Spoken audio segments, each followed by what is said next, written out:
Hey now, and how are you doing? Want to welcome you to the next episode of Peace, Love, and Bring a Bat. Man, today we're going to have an amazing guest, my friend Rob. We're going to bring in so much information. We're definitely going to have some major power. How are you doing today, Rob? Dave, I am wonderful. It's great just to know you and get connected with you and to be here today on your podcast. I just want to thank you. Now that I'm here with you, man, things are good. Thanks a lot. I want to talk a little bit about being unstuck, right? You have that Unstuck podcast and Unstuck movement. And I think that's where our biggest challenges are in life. But let's take it a step back. So, how'd you get unstuck? How did you get to that moment where what I'll call is a phoenix moment or finding your way along the path to be unstuck? There's been many different situations that I've been stuck in. Because I think we all like throughout life we hit plateaus, and if you stay at that plateau so too long, you get stuck. Right? We get stuck in patterns and different things. But one of the biggest things that I've gotten unstuck from over the course of my life is knowing how to be myself. That was probably the biggest thing throughout the journey of my life was that I always felt like there was a version of me, the true version of me inside of me, and I did not know how to be that person. I didn't have the confidence. I didn't have the know-how. Just simply, I didn't know how to be me. It was like there was me in here, but the outside, something else would come out. It was very Mm, incongruent. And so back when I was 15, I first I was in radio broadcasting for 20 years. And throughout those 20 years, I just excelled and grew in the profession, but also personally as a human being. And I think unknowingly, like at 15 years old, the reason that I wanted to be in radio so bad, the reason I gravitated towards it, because unknowingly I was trying to force myself to come out of my shell. And I didn't know how to come out of my shell. So I was very shy, very introverted, pretty weird kid by my own accord.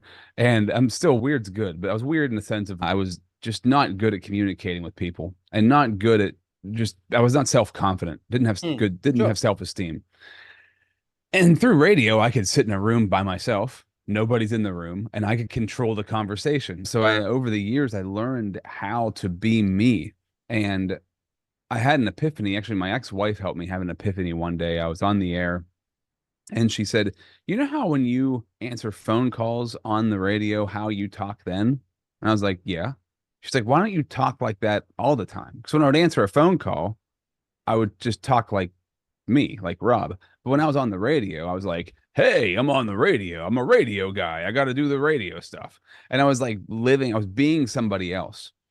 Mm. And that was a realization of, oh, wow. So I'm allowed to be me, and people actually like that. And I think that was something for me throughout my life. Like I didn't feel like it was okay to be me. And because I didn't feel like it was okay to be me, then I didn't act like me. So I didn't even really know who I was.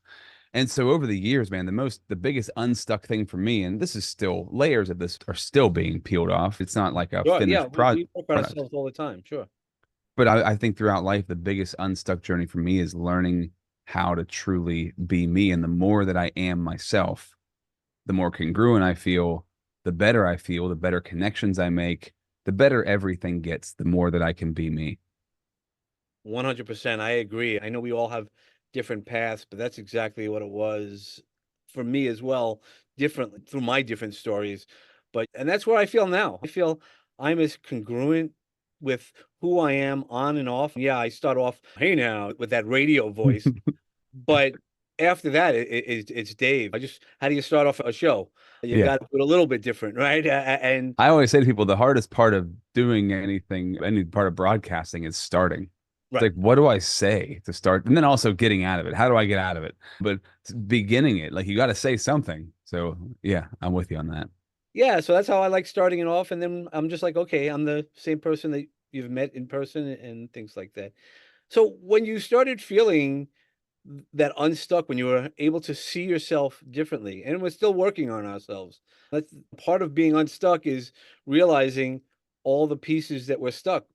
I'm sure you're still finding things that you're stuck on. A human being, we keep growing, so we find ourselves pulled back into either the old story or going forward. Are you asking what's one of the things that I'm stuck on right now? No, I'm like, so what do you use to get unstuck? Or how do you notice it? Oh, I think that's important. That's what I'd like to start off with is how do you notice when you're stuck on something? I can just feel it. It's like anxiety, and and when I feel like I'm really stuck in something, that I'm trapped in that place, it's just an internal feeling of discomfort of not being okay. I think I'm a pretty sensitive person, so like I can my body feels tight and tense. I can feel a pit in my stomach, like my stomach's tight. So just like physical things like that I can feel, but I also can tell that I'm not being me. So the me that's just me is like the me that I'm being right now. I enjoy laughing, I enjoy goofing off, I enjoy anything funny and lighthearted, but also being meaningful and being purposeful in helping and serving people. So if I find myself retracting back into me, right? If I find myself retracting, like where I don't feel like conversing, or I don't feel like talking, I don't feel like sharing or contributing, then I know I'm stuck somewhere. And Mm, that usually for me comes from like a place of, it's insecurity, right? So I've noticed this for myself when I'm around in certain situations around people that intimidate me, either in a positive way or a negative way. I'll go in inside the turtle shell. I'll be in that turtle shell just hiding because I don't want to. I guess I don't want to embarrass myself is maybe what it is, or I don't want to be rejected, right? The fear of rejection. And so when I notice those things happening, breathing obviously is the biggest one. When you find yourself not acting the way you want to act or thinking the way you want to think, you're probably holding your breath a lot. So I yeah. always go to that. I always go to just breathe a little bit. And as a man of faith, I believe that God is with us all the time. I believe God is always watching over us, knows everything about us at all times, and loves us unconditionally, even still, even when we don't love ourselves at certain times. And personally, I love the Lord's Prayer. The first verse of the Lord's Prayer: Our Father who art in heaven, hallowed be thy name. So what does that mean? It means that God is in heaven and he's holy and he sees you. This is when I say that to myself in my head in the situation, God's here now. He sees me. He knows everything about me. He knows everything about the situation, everything about the people around me. And he loves me despite of all. It's everything's okay. It's okay. I'm allowed to be me because he accepts me. So that's taken me a long time to feel that acceptance and to understand that. And I'm still learning how to understand that and get deeper into it. But just saying that one line gives me it's like a reframe, or it's an anchor that I can go to. And that anchor is, I'm okay. I'm just in my own head right now. I'm in like old patterns. I'm stuck in some nonsense that's not true. God loves me. I'm okay. Just be myself. And when I do that, I can be more of myself. Whether I'm with my son, right? And I'm angry about something, and I'm like, listen, you got to give him grace.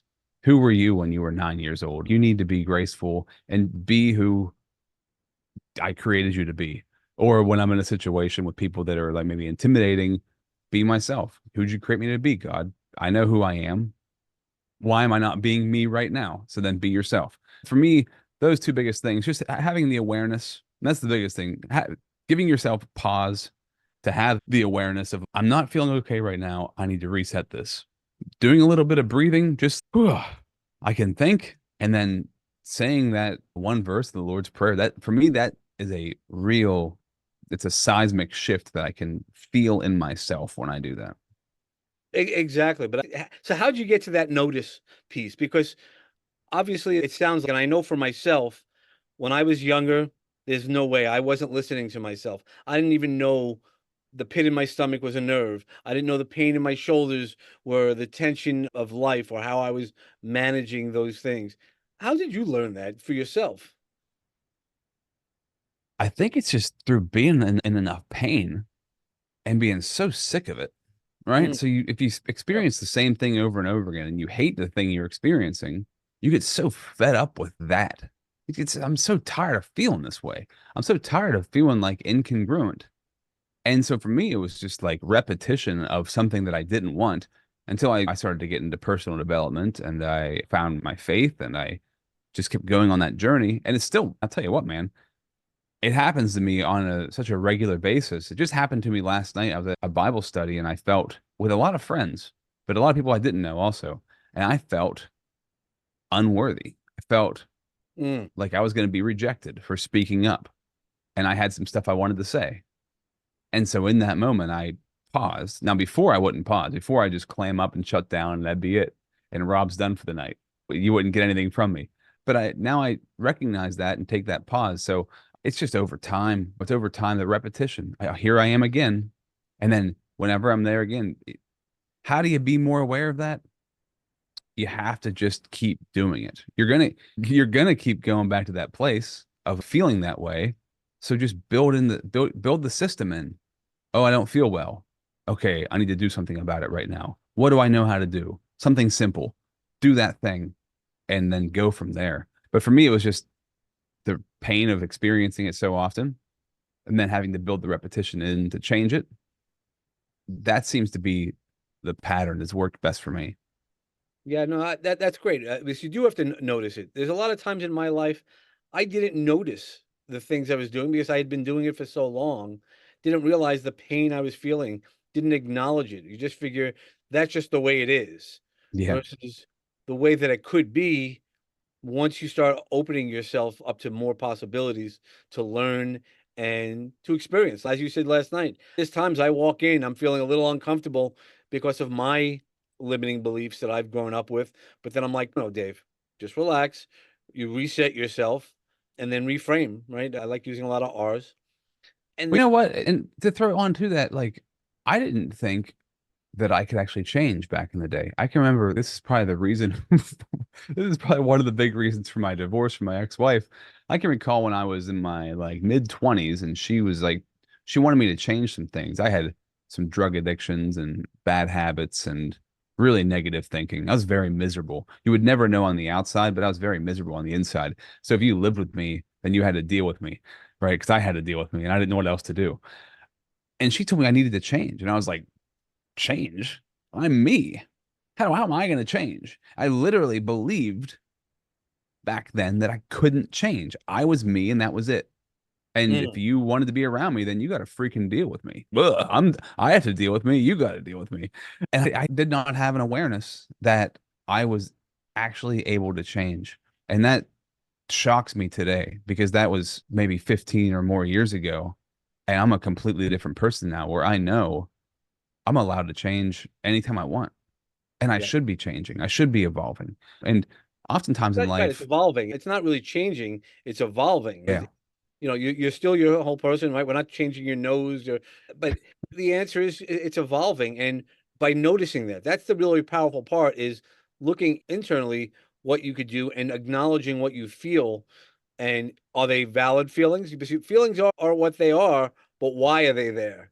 You know, sometimes if if I punched you, you'd be like, all right, Dave's not such a good guy. There's valid facts behind it, not just because, hey, I just don't like him as he's wearing green.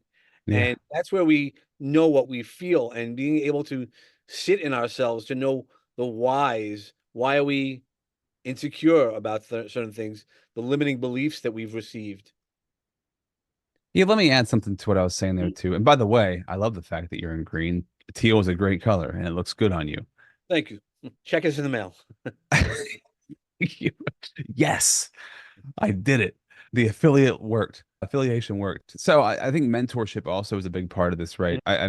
This is just dawning on me right now as we're talking about this. One of the big things that caused me to change was I have met and I still have some incredible mentors in my life. There's one guy in particular, his name's Ray. Ray's in his mid 80s. Ray has been a coach and like a millionaire basically as long as I've been alive. And he's an amazing human being. When he's on the other end of all of this now and just to meet somebody. So back in 2018 when I met him, I was very intimidated. This guy's done it all. He's been super successful. Just I was very intimidated by him. His presence, let alone, is intimidating. Just he's a farmer, so like you shake his hand and he crushes your hand. It's like you have a little baby hand when you shake his hand. And I was so intimidated by him, but I'm like, man, I need to be around this guy more because he is like the epitome of integrity when you're around him, right? So it's like having a very respected grandfather. And I was like, I need to be around him, but he scares the crap out of me. And he's not mean, he's just intimidating because I feel like I'm so unworthy of being in his presence, that sort of thing. But he's so graceful. He's so much grace. And over time, I asked him, would you be my mentor? And he's been my mentor now for since 2019. And we've built such a close relationship. And having that relationship, because we don't meet as much now, but I mean, for a solid 3 years, we met every week for at least 2 hours, if not 3 hours. And I just gleaned so much from him of just what it is to be integrous and what it is to be somebody of his caliber and his standard.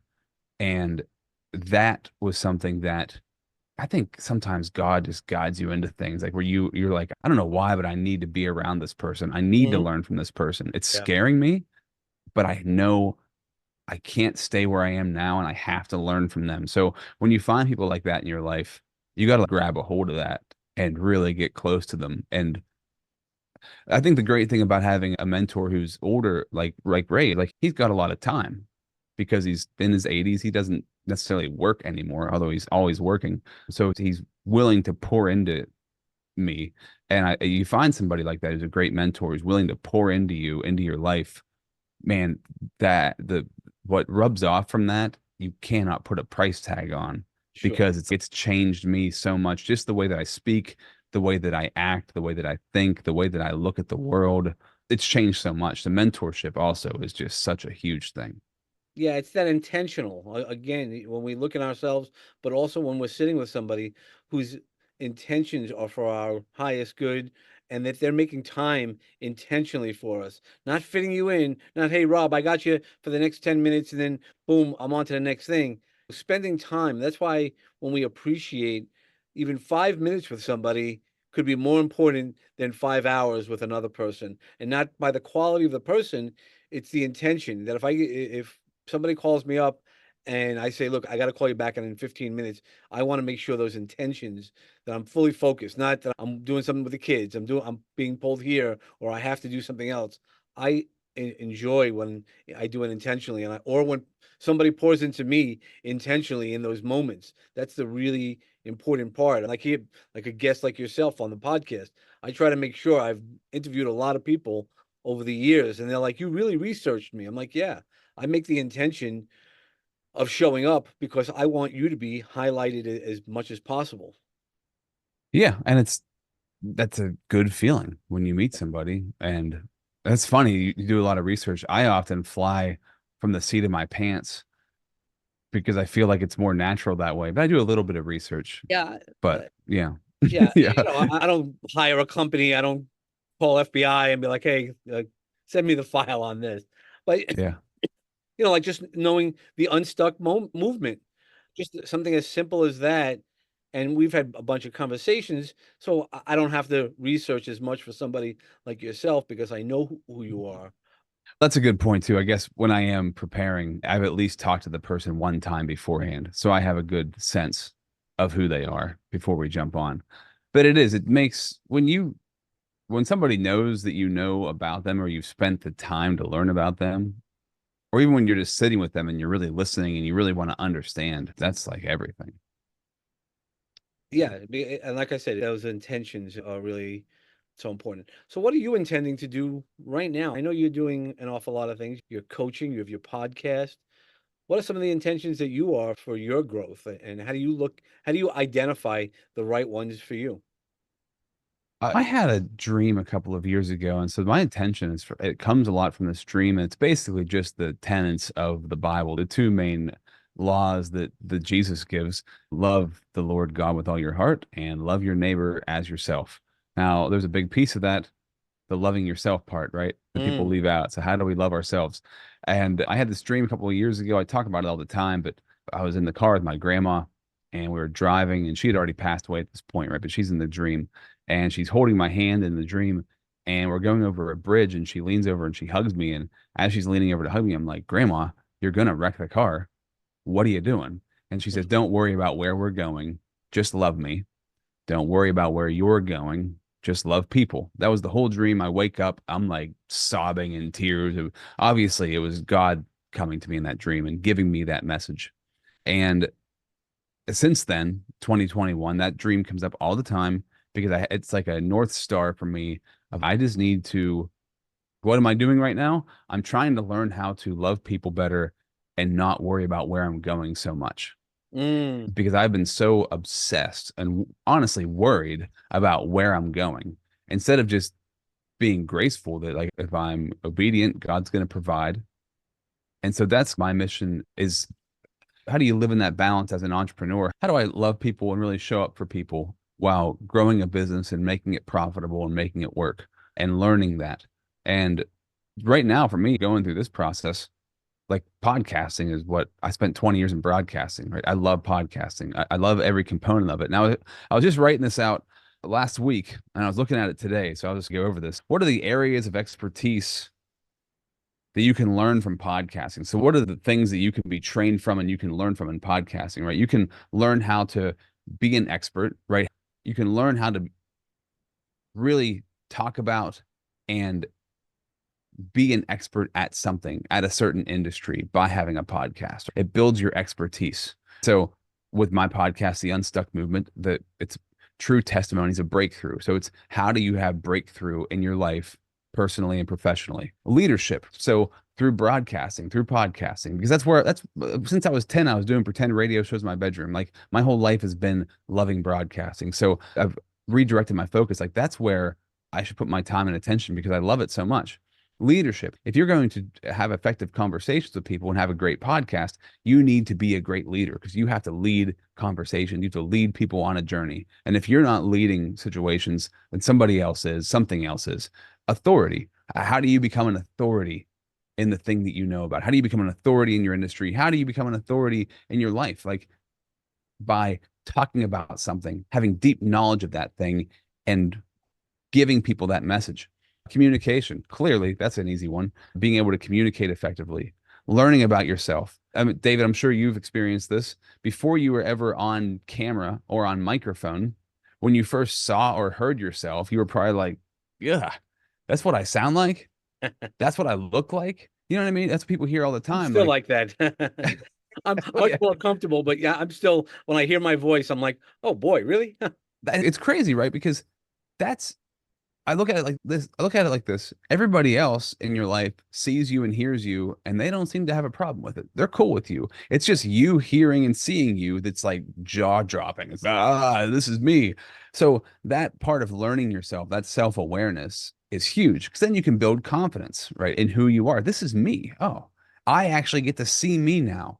Not just what I think I look like or sound. No, I actually get to see it. So being on video and microphone, it's a really confidence building step for personal growth and self awareness. And for me, those are the things I look at. How can I, through what I've learned throughout my life in broadcasting, how can I help other people learn those things? And how can you actually make money with this? How can you actually monetize this and have your authority and your expertise and your leadership and the way that you communicate become something that can be a stream of income for you in your life and in your business? So that's where I'm heading for the future is owning that. But while I'm doing that, loving people, right? Highlighting them, creating as many win-wins as I possibly can, and really truly learning about people. Like when you came on, I learned stuff about you that I had no idea about. Your attempted suicide and the things that you speak openly about and honoring that. That vulnerability is so rare. And for so many people, it's so hard for them to say those things out loud. So it needs to be celebrated when you can say stuff about you that nobody knows that you're ashamed of, but you've broken through and now you're owning it. So now it's become, instead of a mess, it's now a message that you can help people with. Yeah, no, that's where our power is. That's why I think where we started this episode is really knowing that inner power within ourselves. And it's really that authenticity. That's really what the bat's about, right? Bringing awesome thoughts or being authentic today. That's really what it's about. It's only when I knew myself was I able to do that. That's why I could do the video. I still might look at myself and be like, dude, I can't watch this, but other people do watch it. And other Yeah. people have been motivated by hearing my voice, hearing the podcast, and things like that, because I showed up in exactly who I am, doing exactly what I do on or off the camera, again, aligning myself, being congruent in every aspect, for better or for worse. Isn't it funny that sometimes you can see and hear yourself and you're like, sometimes I can see and hear myself and I'm like, man, that was really good. And I can listen to a full episode of me and be like, way to go, Rob. Other times I'll see and hear me and be like, I need to shut this off immediately because I hate everything about it. And I'll shut it off and be like, so I've learned enough. I've learned enough. I used to beat myself up. I learned, oh, I'm not in the right headspace right now to view me. And Yeah. that's fine. That's perfectly fine. I don't need to right now. It's interesting how I can hear the same thing or see the same thing and in one frame of mind, sit there, analyze it, and celebrate it. The other frame of mind, sit there and just beat the crap out of myself. And it's okay. Know when's the right time too. That's a huge piece of it. Yeah, that is. And so that's one of the things I'd ask you. So I know your time is short. I'd like you to walk into our magic garden and you've given us a lot of information and just plant a seed that you think would be helpful for somebody to hear now. And maybe we'll have a magic sprout or somebody who might want to hear it again and it just needs a little grow, a little nurturing. Wow. What is something that I could give you in the magic garden? There's so many different things we could throw out. I'm here all day. Obviously, I already talked about this. Don't worry about where you're going, just love people. Yep. And I think that for me, that is what I should include. 'Cause I mean, that's like the most pivotal thing for me, like right now in my life is if you're somebody who's constantly worried about what's next or where's the next dollar coming from, or basically it's almost like living in a life of dread of I'm not there yet. I haven't figured it out yet. It's not good enough yet. Blah, blah. Just shut up. Like, how can you just love yourself and have grace for yourself? And this is something I'm really working on with myself. How can you have grace for you just to let the stuff go? Just, it's okay. Every second is a new chance to start over again. The past really doesn't define who you are. You can start over right now. And if you did start over right now, how would you treat yourself? And how are you going to show up for other people? And if you were truly going to love other people, what would that actually look like? And if you truly were going to love yourself, what would that actually look like? If you stopped worrying about everything that's going on and just were like, okay, I need to treat me better. I need to treat other people better. Where would you start? What would you do? Sit down, take 20 minutes with no distractions, no phone, just a pen, paper. Write down the people that you need to treat better and what could you actually do to treat them better and put your name at the top of the list, right? Because you're 100. probably at the top of the list. Because most of us, if we had a friend that we talked to the way we talk to ourselves, we wouldn't have that friend anymore, right? Because we talk to ourselves so negatively a lot of the times. If we had somebody in our life who we talk to, that they'd be gone. So write down the people that you need to love better and write down the things that you could do to love them better and start to build those habits into your life. I think that's the most important seed I could leave right now to be planted. I think that's awesome. Again, even from my own experience, after my suicide attempt, people asked me, I was asked by the doctor, do you love yourself? And I paused. It almost froze me. You ask me that same question now, it's a definite different answer. It's part of my growth. I'm still not proud of everything that I've done in my past, but it's in my past, and I know that's not who I am now, nor the way, or nor what I'm going to worry about in the future. It's not something that I've done, but thank you so much. How can everybody contact you? Just quite simply, my website, leadimpacttransform.com, or just Facebook, Rob Z. Wentz. Just find me on there, send me a DM, friend request. I'd love to connect. That's awesome. And I'm glad that I've connected and that we've spoken to each other and gotten to know each other a lot better, Same especially. here, Dave. Really appreciate it. Thank you so much. Okay, and everybody else, I just want to wish you, as always, peace and love in your lives. Bring, as Rob said earlier, make sure that you start that list of love and make sure that you're at the top of the list, and then everybody else gets added. We allow that. And when you're bringing it back, again, as we talked about during this episode, be authentic, be exactly who you are, no matter where you are. Show up and swing it for your sweet spot. Thank you so much.